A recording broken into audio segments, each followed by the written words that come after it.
Hello, I'm Mary Rendina, Executive Director of the Nevada chapter of the Community Associations Institute, and I'd like to welcome you to the CAI media presentation. CAI provides comprehensive education to board members, homeowners, and community managers. This presentation series, developed by CAI's Nevada chapter, brings educational information to board members all around our state, and it has been developed and presented by experienced board members, all of whom have completed CAI's award-winning DECAL education series. We thank our generous sponsors who make these complimentary presentations possible.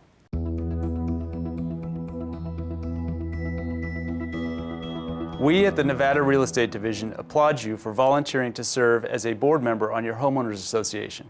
Board members play a vital role in successful HOA management, which is why we believe that board member training and ongoing education is critical. We're proud to support the effort of CAI's Nevada chapter to provide this innovative digital media training. We'd also like to remind you that you can also contact the Real Estate Division or CAI for additional help. Enjoy the presentation. Hello, I'm Glenn Proctor, DECAL member, and I'll be your host and moderator for this video presentation. The purpose of this presentation is to help homeowner board members identify the do's and the don'ts of serving on a board. The unique format of this presentation will provide interactive discussion so that you can identify ethical and legal violations or concerns that you might have while serving in the official capacity on the board. Now, the first vignette we're going to see takes place at a public HOA meeting. There are 5 board members, each played by a DECAL member. Let me introduce you to the board now. There's the president. He's been here 6 years. He dominates all of the board decisions. Then we have the vice president, who's the president's best friend and agrees with whatever he says, and really doesn't seem to be too concerned about board business. Then we have the treasurer, the next door neighbor and friend to the president, rather arrogant and controlling. Then we have the newly elected board member, the newbie. Basically a very nice guy, but clueless. Then we have our 5th board member, the rebel, antagonistic, wants to pick fights with the president all the time. And we have an audience homeowner who loves to ask questions during the meeting. Now, we've purposely left out the role of the community manager so that we can focus on the actions of the board themselves. Now, we encourage you to take a pen and pencil and identify the violations that you feel you see. Those notes will take place later on when you compare them with the realities.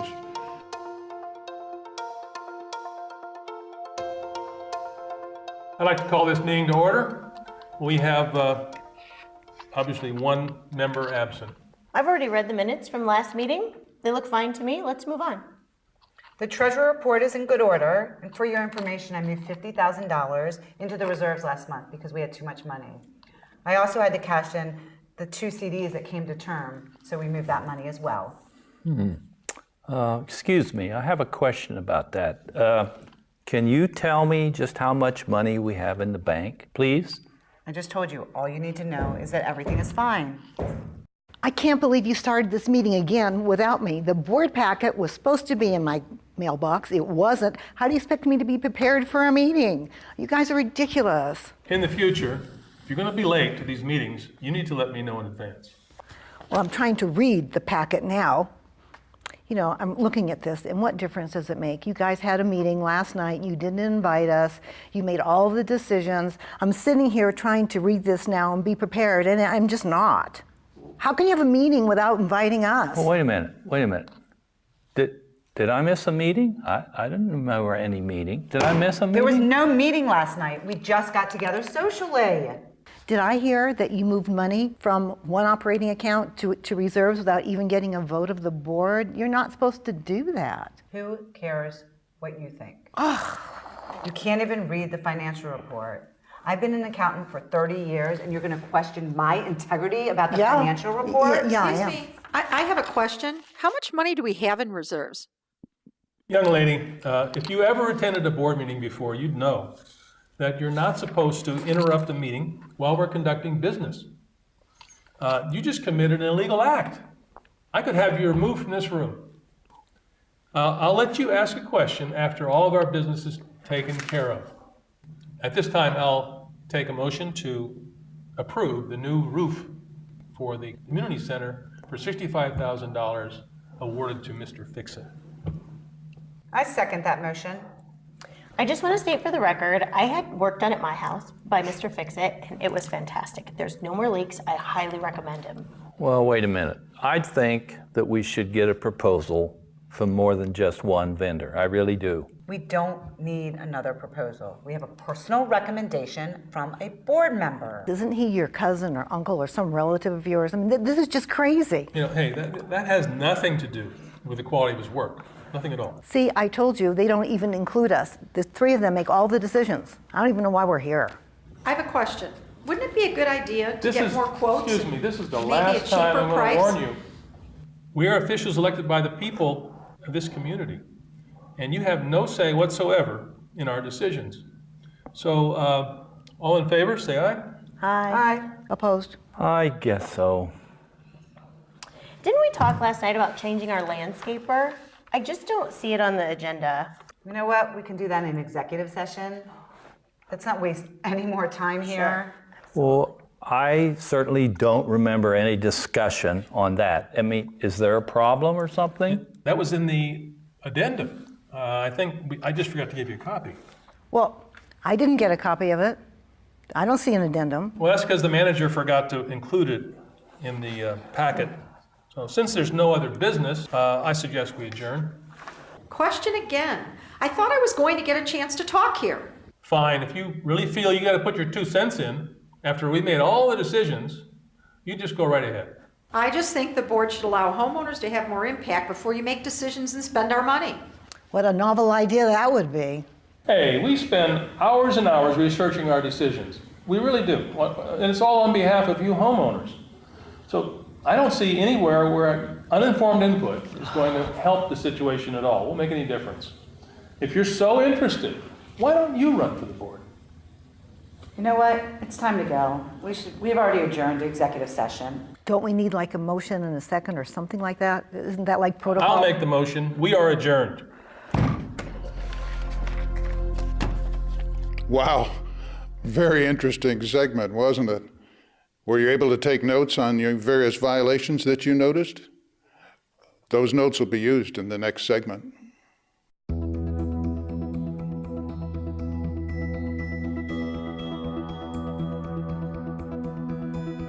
Hi, I'm Greg Toussaint.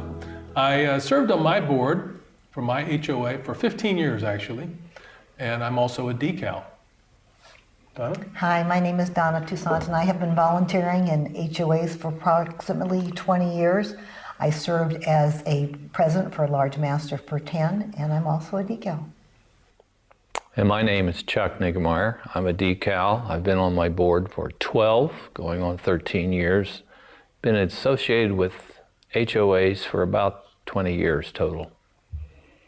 I just want to say that the vignette you saw earlier with the board meeting, all those items that you saw actually came from some real board meeting. These are not made up things. They really happened. I guess we can start off, Donna, why don't you talk about some of the things that you saw and some of the things you were concerned about in the meeting? Well, I don't think we did anything right, but that was the intent. Arriving at board meetings is really important. It's so important. You have other people that depend on you, your other board members. Meetings usually last about an hour, maybe an hour and a half long. Be there, be prepared, really and truly. Look at your board packet at least a couple of days before. The reason why the character I played didn't look at her board packet was because it wasn't on her doorstep or in her mailbox, but she still should have known 2 days before that, and then she wouldn't have had the problem. She could have contacted the manager. Also, when it comes to financial reports, they can be really hard to understand. Work with your manager, work with your CPA, and learn how to do financial. What we did when I was on my board is every quarter, because it was such a large master, we'd actually have financial training. We'd actually have someone come in from our financial team and explain to us, especially new board members, what it means. And if you do that, the better prepared you are, the better meeting you're going to have. The worst thing that seems to happen with these financials and board meetings is that someone comes to the meeting, opens the financial report, and starts asking questions about items that are on that financial report for the very first time. And the problem, of course, is that the manager may not be able to answer those questions. So it ends up making the meeting long and boring and not actually very useful. So I think you're right. You need to come to the board meeting prepared and knowing what's on the financial report, and if you've had questions, already asked them and gotten them answered. I would follow on with the actual requirements is a review of the financial report, and that really didn't occur in that meeting at all. It was just the treasurer said everything's fine, if you would recall. That's not what a review is at all, by no means. She transferred money to the reserve account, which is okay, but the manner that she did it was completely wrong. I mean, she said she cashed in 2 CDs. Well, where'd that money go? She could have taken it and gone with it, actually. So you stop and think about transferring money or using money, whether it's in a reserve account or the operating account. A reserve account, you've got to have 2 signatures from executive board members, or at least 1 executive board member, and also a member who it might be an officer but it's not on the executive board. So that's a reserve requirement all the time. Always 2 signatures. Now, operating accounts are a little bit different, but it still requires 2 signatures, obviously. The executive board member and an officer can sign it, or in some cases, if you don't have an executive board member available or one of the officers available, then a community manager could actually sign checks to pay bills. And one thing I certainly wouldn't ever want as a board member to transfer funds from my reserve account to the operating account without first talking to my attorney, because I think you're already treading on legal ground there. And you can actually transfer money automatically to your reserve account as long as you have that procedure to do that.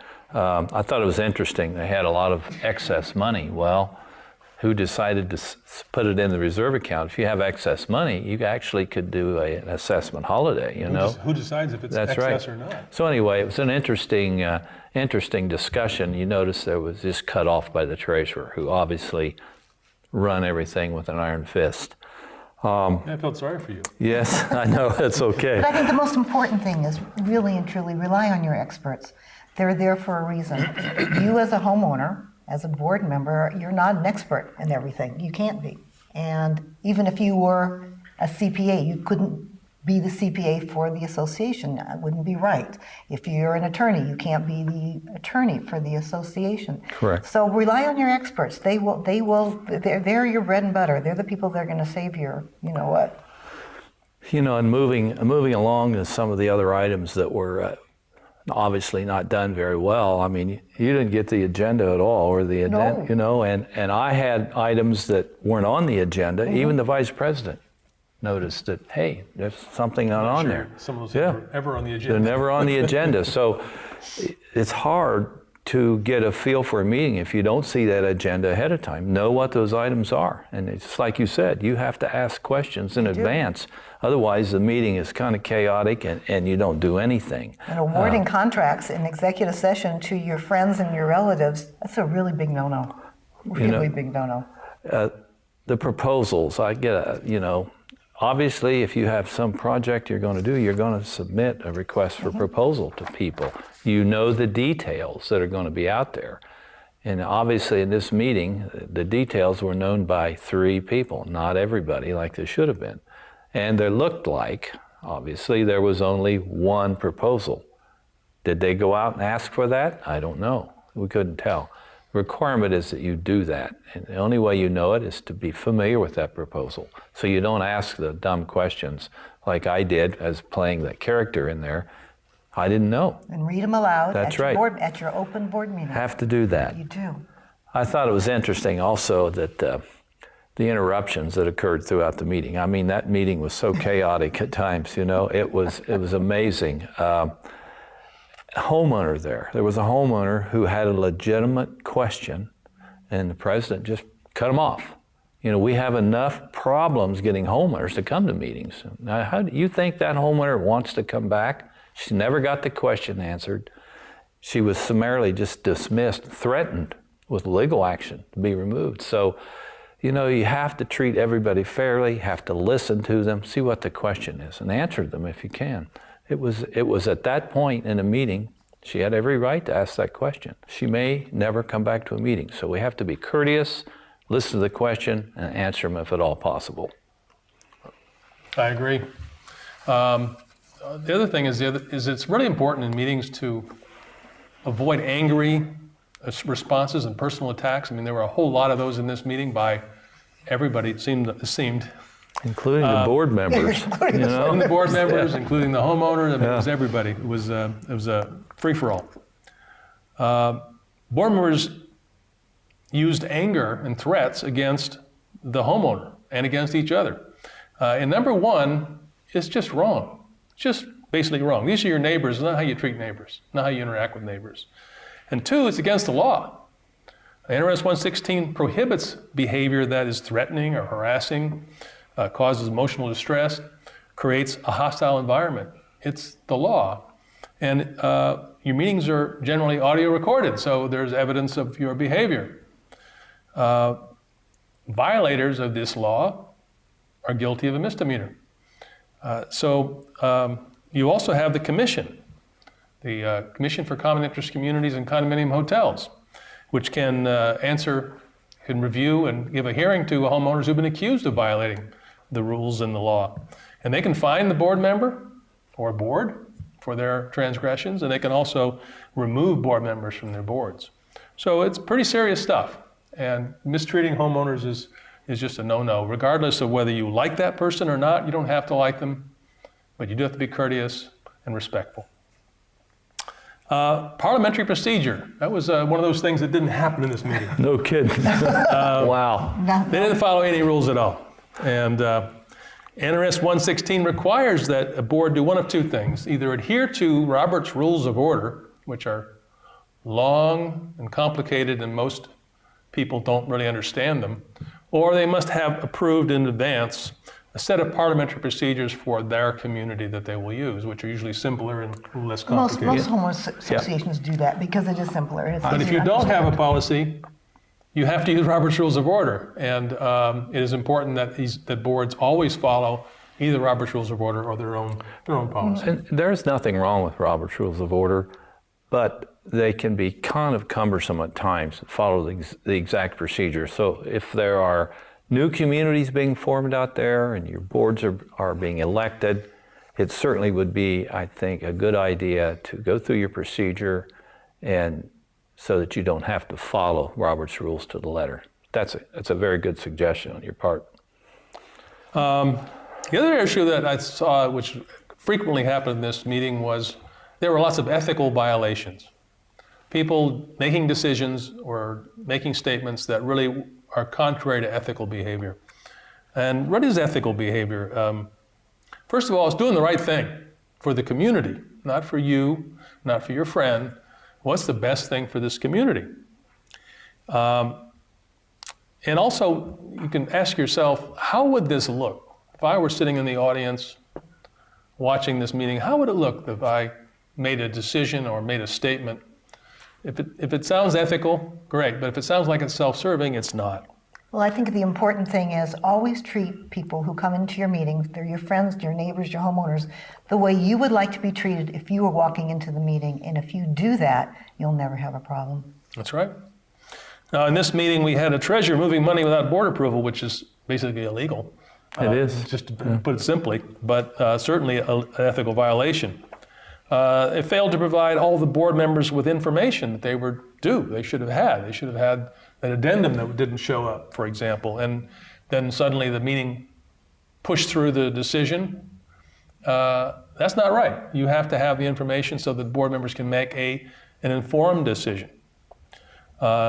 Same thing with a homeowner. He never got his financial information, which you had mentioned. Yep.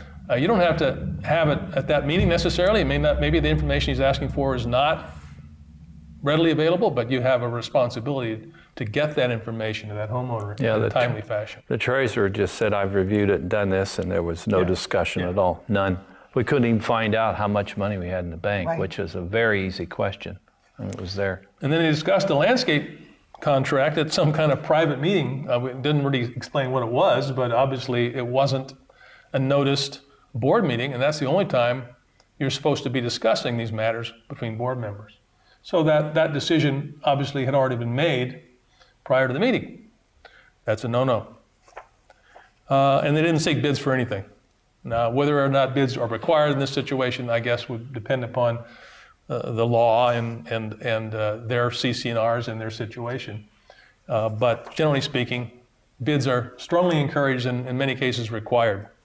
Well, there were so many things wrong with this meeting, there's not really time to list them all. And you probably found lots of things we haven't mentioned yet. So we hope you enjoyed this, and we thank you for listening.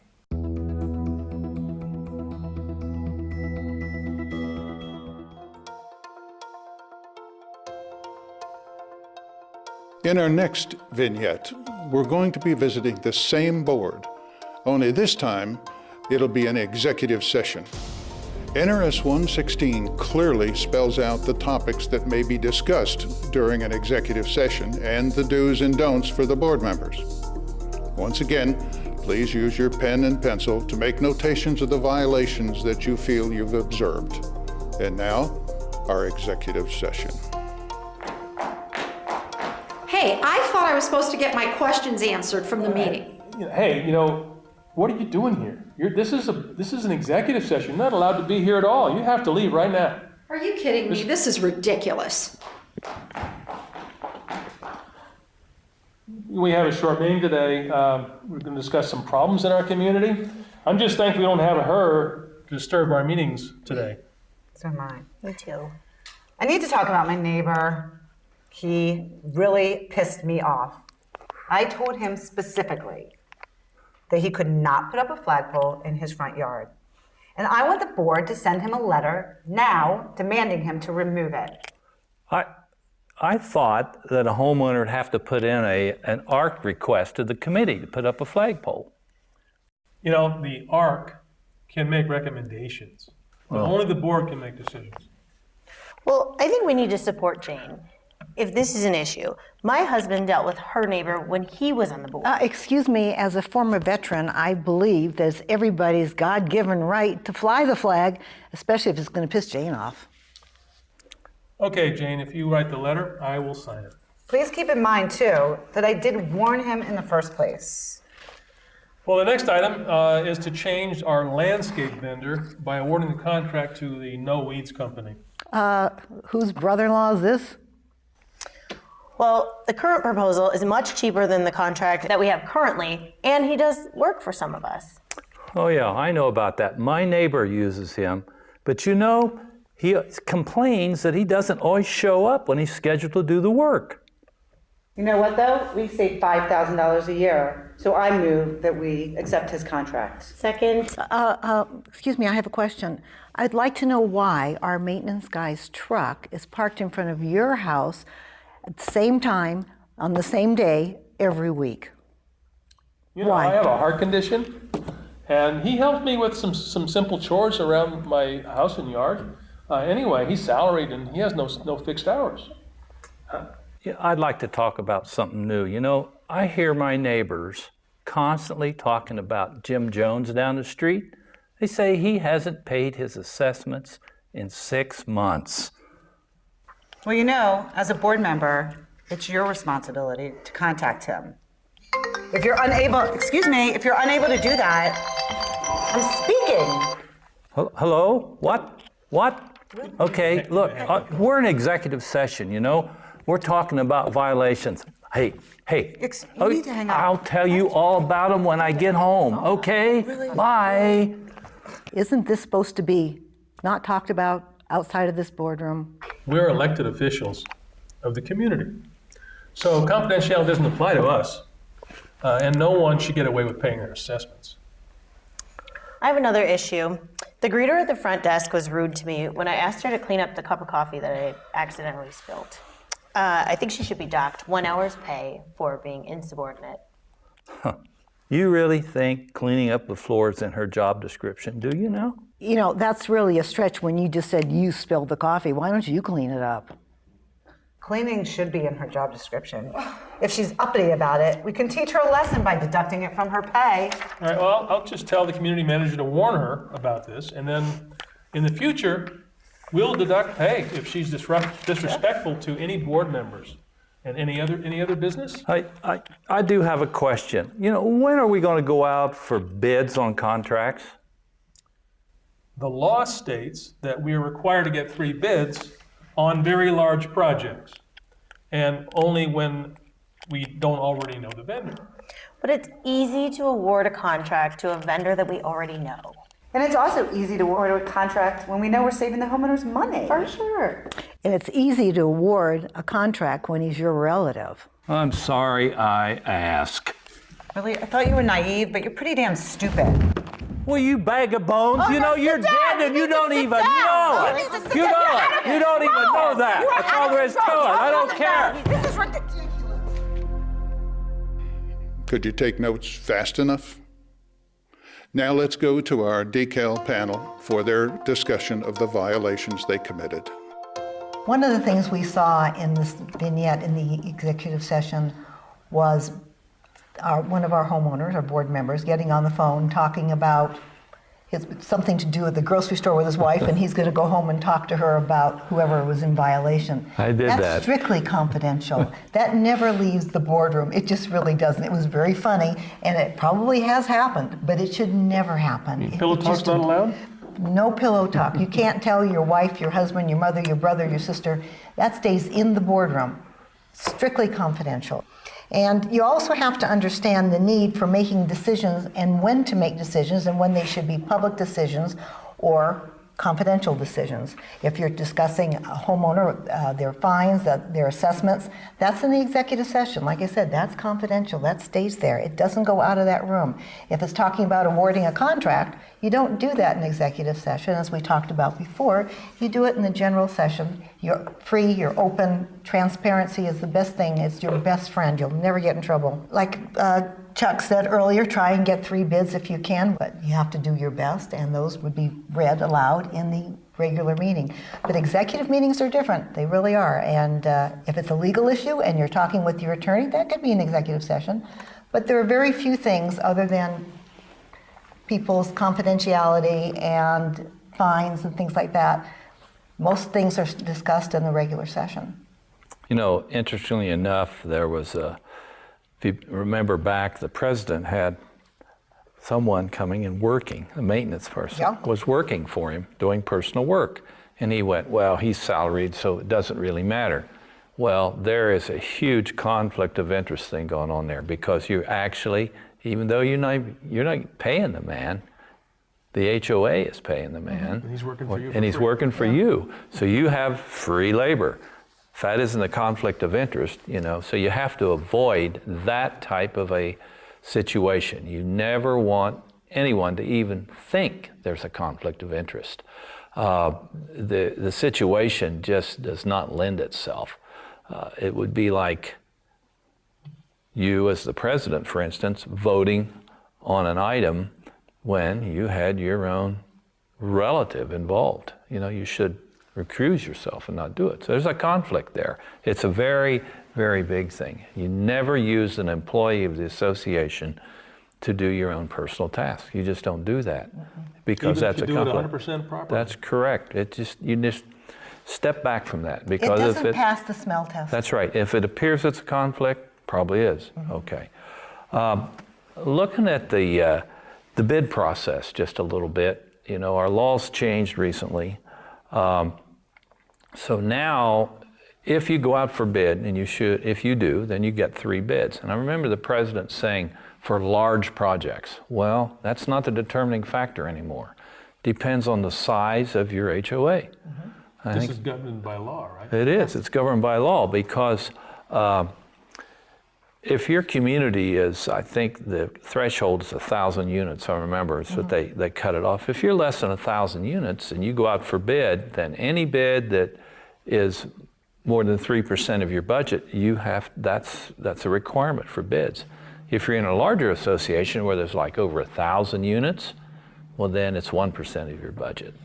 And the other interesting thing, I mean, bids for work of any kind, maintenance work, common area work, any kind of repair work, that's always been included. Now, professional services are also included, lawyer, accountant, for that nature. So it's a little tougher. You've got to be really, really careful now when you go out for the bid process. And Donna's right. You never do a bid process in executive session. You want it open, transparent, and that wouldn't happen. You don't have to, if it says you should get a bid if it's over 3%. There's nothing wrong with saying, it's only 2%, but we think we should get bids anyway. Oh yes, you can always do that. You can always do it. I thought it was interesting that when the bid was just a second, there was never a vote, even in the executive session, which was wrong. I mean, you think about that. You would never do that, So fraudulent thing. But that's an interesting situation. Never let yourself ever get in that. And I tell you what, something else that's really important. Let the manager manage. You're not the manager. Rely on your manager, rely on his or her expertise.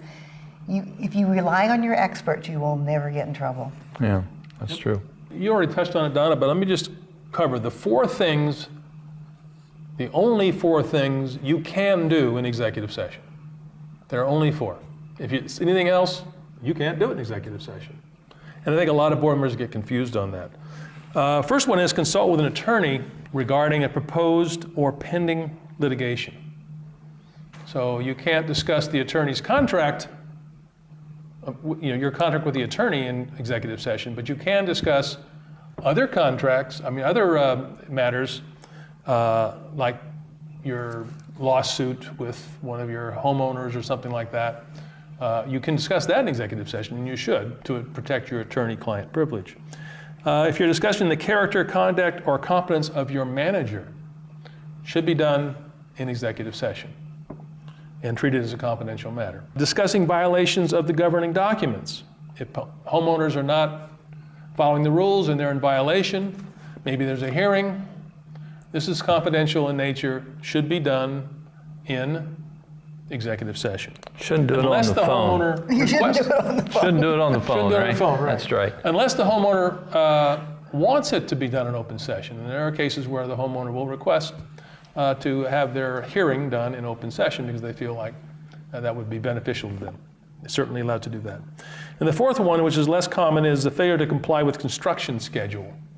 So you've got a home being built in your community or a home refurbishing or an expansion, and it's supposed to be done in 6 months and now it's gone past. You can discuss that in executive session because, again, it is confidential to that homeowner.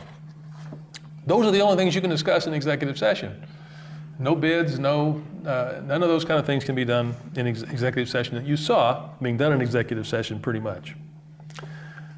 So the next question is, what defines the limits of the board member's authority? A lot of just things were done in the meeting where they didn't really have the authority to do those things. But what are those things? They're generally defined either by law, which of course takes precedence over everything, but generally they are what's in the CC&Rs or your governing documents in general.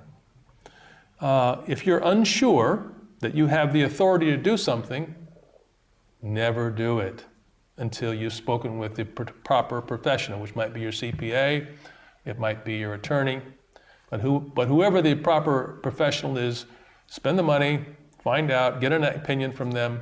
If something goes wrong, you're not on the hook. We had in this meeting board members approving landscape contracts in executive session. Yeah, I know. As you mentioned, Yes. You can't do that. There were no bids anyway, and it was never voted on. So the whole thing was a complete mess. The board had no right to do that.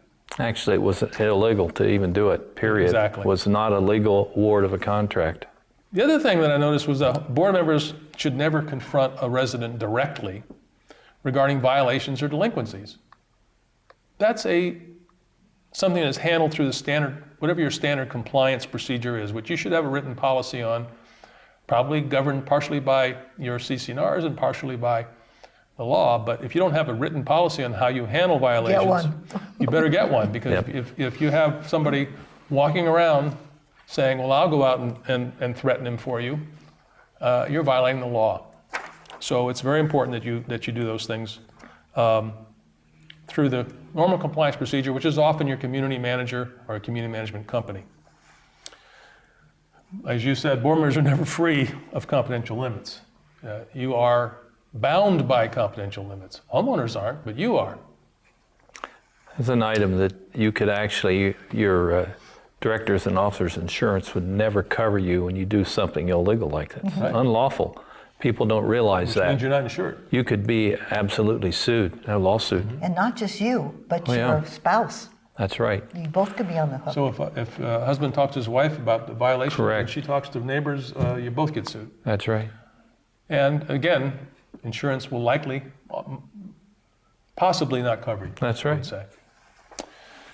Personal prejudices. There was some personal prejudice in this meeting, which is basically biased treatment. You're treating somebody differently than you would treat someone else. Retaliation, harassment, abuse, those kinds of things.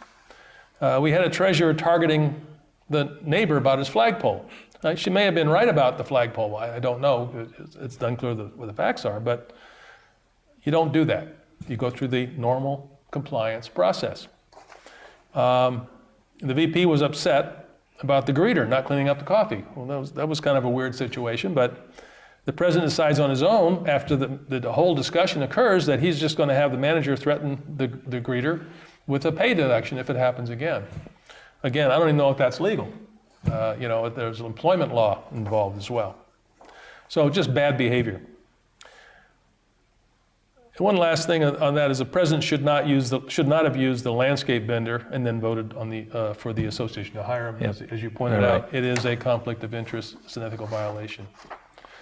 So I have a couple questions for each of you that Okay. after going through this with you and Chuck, the first one is, what do you think about the board's decision to approve the new landscaper in general? I mean, that whole process. Well, that was such a fiasco. It was pretty obvious that the three board members, that being the president, the treasurer, and the vice president, had a meeting on their own with the other two absent, which was illegal.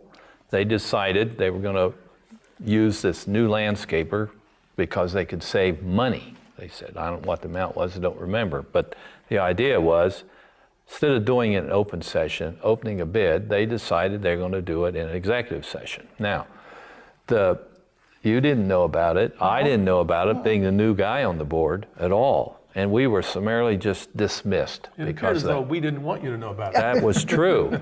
So, which you talk about opening yourself up for a big problem there. Besides, obviously, there was some personal prejudice going on. They liked the landscaper. He did work for other neighbors around there. He already knew the community, which is okay, but the bid process wasn't there. So it was a complete travesty of anything that went on, any board procedure, and the law and the state would have a ball with that, out there and tell you. There are some HOAs, quite a few of them, that actually prohibit vendors from doing work for any of their residents. We actually, this is funny, our landscape vendor does not allow any of his people to work in our community for any of the private citizens that own. So, that's a good policy. I think it's a great policy. Yeah. What's your opinion on the decision to send a letter disallowing the flagpole? Well, first of all, I can tell you in my community, we have a flag policy. We follow the U.S. recommendations on how to fly the flag. And I think it's a really bad idea. My own personal opinion, if someone wants to fly a flag on Veterans Day, Memorial Day, or just do it properly. Or year-round. Or year-round. We fly our flag and we're proud of our flag. What comes into question is if they start wanting to fly other type of flags, and then you would have to figure out what you want to do with that. So you need a policy on that. You'd need a policy. But as far as the American flag goes, as long as you follow the federal guidelines, I think you're fine. The bid discussion, Chuck, that was... That was interesting, they right? didn't really discuss it except to say you didn't need to worry about it. Well, there wasn't a bid discussion. And near as we could tell, there was one bid. They didn't open it. They didn't discuss any of the terms. They just said they were going to award the bid to Mr. Fix-It, if I remember exactly. The law requires you got to read that in open session.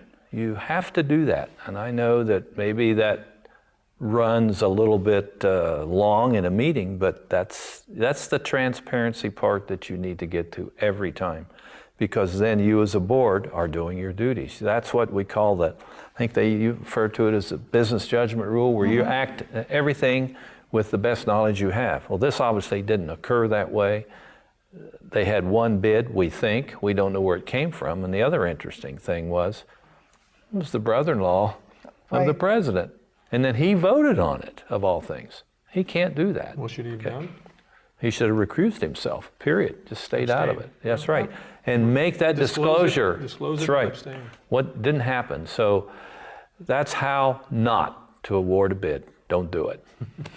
There was a whole lot here of what we shouldn't do, right? That was so flagrant. Donna, the greeter situation was another weird situation, I think. I think it was a very weird situation. Badly handled and Very badly questionable. handled, and it could have been handled so much better.